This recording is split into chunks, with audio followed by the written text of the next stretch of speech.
Presiden dalam kunjungan kerja di Malang, Jawa Timur pada hari ini.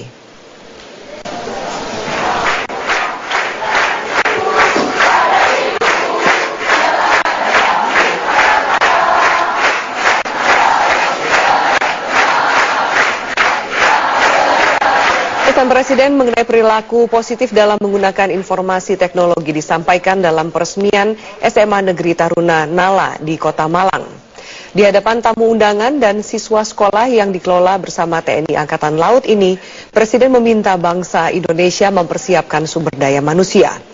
Tahun 2030, Indonesia dihadapkan pada bonus demografi. Saat itu jumlah usia produktif lebih dari 60% populasi.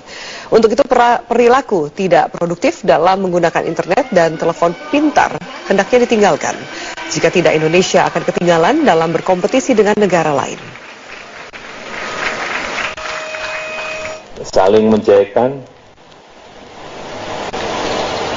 saling menghujat, ini terutama di medsos, saling menyalahkan, saling menfitnah, membuat berita-berita hoax di media sosial. Ini adalah hal-hal yang tidak produktif.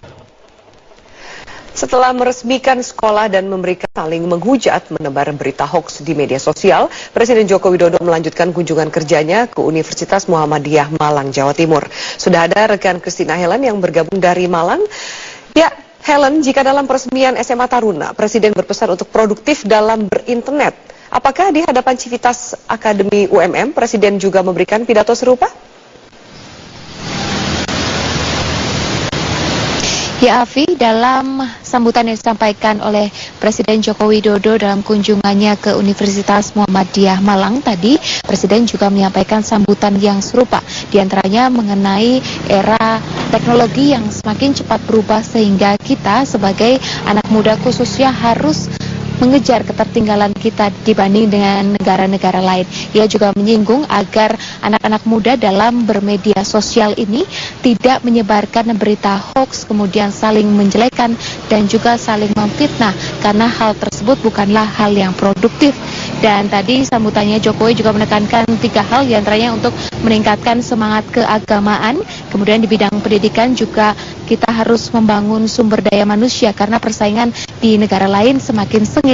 Dan yang ketiga, Jokowi menyatakan bahwa nilai-nilai persaudaraan di antara anak muda khususnya di Indonesia ini harus makin erat. Berikut pernyataan dari Presiden Joko Widodo. Saling menyalahkan, saling menfitnah, saling menjelekan, saling mencela, saling menghujat, saling mendemo. Betapa energi kita habis untuk ini.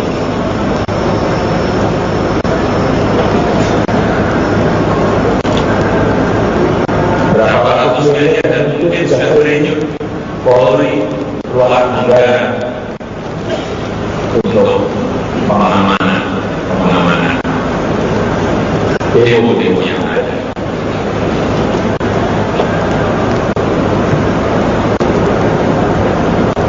Dan kita lupa bahwa kita ini saudara. Afi. Helen, bagaimana reaksi dari mahasiswa menanggapi pesan Presiden tersebut? Ya, Afi, tadi kami sempat berbincang dengan beberapa mahasiswa setelah mereka mendengarkan pidato atau sambutan dari Presiden Jokowi, terutama mengenai kebijakan dalam menggunakan media sosial. Mereka menanggapi positif pesan yang disampaikan oleh Presiden Jokowi. Mereka berjanji akan lebih berhati-hati dalam memposting atau berkomentar di media sosial. Apalagi akhir-akhir ini isu persekusi atau teror di media sosial semakin merebak dan membuat resah. Berikut pernyataan dari mahasiswa di Universitas Muhammadiyah Malang. Begitu Mbak, soalnya kan sekarang banyak yang dituntut gitu kalau ada yang komen-komen nggak enak, jadi gitu. Ke depan kamu gimana menggunakan media sosial? Ya itu bisa dimanfaatkan dengan baik. Ya takut pastilah, soalnya kan komennya juga sembarangan dan kita nggak tahu juga yang terjadi sebenarnya itu gimana. Jadi kalau komen itu lebih hati-hati aja lah, lebih dilihat dulu latar belakangnya itu gimana, baru kita bisa berpendapat sebenarnya gimana. Afi, usai kunjungannya dari Universitas Muhammadiyah Malang, tadi Presiden Jokowi langsung bertolak ke Jakarta untuk berbuka puasa di ibu kota. Demikian dapat kami laporkan. Afi, kembali ke Anda di studio. Baik, Christina Helen melaporkan dari Malang, Jawa Timur. Terima kasih atas laporan Anda. Persekusi atau perburuan sewenang-wenang terhadap seseorang atau golongan tertentu oleh sekelompok orang telah menimbulkan kekhawatiran bagi sebagian masyarakat di tanah air.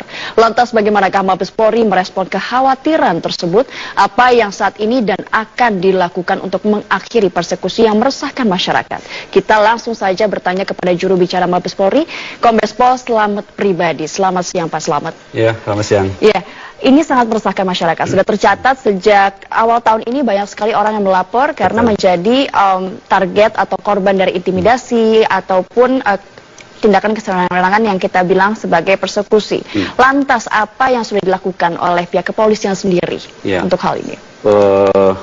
Polisi banyak hal yang dilakukan sesuai dengan fungsi dan peran kepolisian, yaitu memberikan pelayanan hukum kepada masyarakat, perlindungan, kemudian penegakan hukum kepada masyarakat, kepada seluruh lapisan tanpa kecuali. Perbuatan main hakim sendiri dari sisi hukum positif di Indonesia itu tidak diizinkan. Itu sudah salah ya menurut hukum sudah salah sama sekali, tidak boleh. Siapapun secara individual maupun komunal, sendiri maupun bersama-sama, itu tidak boleh. Jadi polisi dalam hal ini tidak harus menunggu laporan. Saya lihat Polda Metro cukup reaktif dan itu bagus, cepat. Dan kita tidak perlu menunggu laporan, jadi bisa ada laporan, bisa langsung proaktif untuk menjemput. Karena ini deliknya delik biasa, bukan delik aduan ya Pak ya? Iya, deliknya delik biasa, betul. Jadi memang kalau misalnya sudah diketahui oleh pihak kepolisian atau diadukan oleh masyarakat, secara cepat pihak kepolisian akan merespon gitu ya Pak ya? Itu kewajiban petugas negara sebagai tanda negara hadir di dalam memberikan pelayanan hukum kepada masyarakat. Oke, dan sejauh ini sebanyak apa Pak yang sudah dilaporkan? Karena yang dilaporkan angkanya pasti banyak, tetapi yang tidak dilaporkan juga banyak karena ada tekanan dari masyarakat yang mungkin takut untuk melaporkannya. Iya. Saya mendengar dari KPAI, dan saya sudah komunikasi dengan KPAI, ada sekitar 50 kasus lebih kurang. Tapi dalam kurun waktu berapa lama 50 kasus? Kita tidak punya data yang valid soal ini, tetapi saya melihat mungkin lebih dari ini karena memang barangkali ada adik-adik kita yang takut melapor. Lebih baik mendelete daripada melapor, karena kalau melapor akan menjadi objek sasaran mereka juga. Mungkin lebih dari itu mungkin. Jadi tapi yang jelas fenomena gunung es sebenarnya ya. Ya, tapi yang jelas kepolisian negara Republik Indonesia tidak akan diam. Kapolri sudah perintah tegas kepada jajaran bahwa main hakim sendiri di Indonesia itu tidak boleh. Dan akan ditindak secara tegas dan juga cepat ya? Ya, betul. Ya. Akar permasalahannya seperti apa Pak sebenarnya? Karena maraknya ini baru akhir-akhir ini, sejak awal tahun ini sudah mulai banyak laporan. Apa yang terjadi di masyarakat kita sebenarnya? Ya, ini kan sedang euforia bermain internet. Kemudian euforia kebebasan. Kebebasan menyampaikan pendapat, berekspresi melalui dunia internet, dunia maya. Kita tahu, kita ibaratkan bahwa dunia maya ini ibarat hutan. Jadi tidak ada etika di situ, tidak ada aturan, tidak ada batas, tidak ada koridor, bahkan tidak ada sekolahnya di situ. Sehingga apapun yang kalau dia ingin menyampaikan sesuatu, kalau tidak bijak akan kecemplung.